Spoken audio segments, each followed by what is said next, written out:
एक छोटे से गांव में दो दोस्त रहते थे, अजय और पूजा। दोनों बहुत ही खुशमिजाज और साहसी थे। एक दिन खेलते खेलते उन्हें गांव के बाहर एक रहस्यमय जंगल दिखाई दिया। चलो उस जंगल को देखते हैं, अजय ने कहा। पर ध्यान से, यह जंगल थोड़ा डरावना लगता है, पूजा ने कहा। लेकिन अजय ने उसका हाथ पकड़ लिया। कोई बात नहीं, चलो। दोनों जंगल के अंदर चल पड़े। अचानक उनकी नजर एक चमकीली चट्टान पर पड़ी। चट्टान के नीचे एक छोटा सा चमकता हुआ दरवाजा था। यह क्या है? पूजा ने डरते हुए पूछा। जैसे ही दोनों दरवाजे को छूते हैं, एक आवाज आई, जो अपने डर का सामना करेगा वही मेरे रहस्य को जान पाएगा। दोनों का दिल तेजी से धड़कने लगा। यह रहस्य क्या होगा? अजय ने पूछा।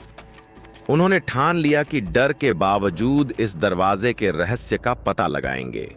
दोनों ने अपने डर पर विजय पाई और धीरे धीरे दरवाजे के पार कदम रखा। अचानक सामने एक सुंदर रंग बिरंगी दुनिया थी, जहां सपने सच होते थे।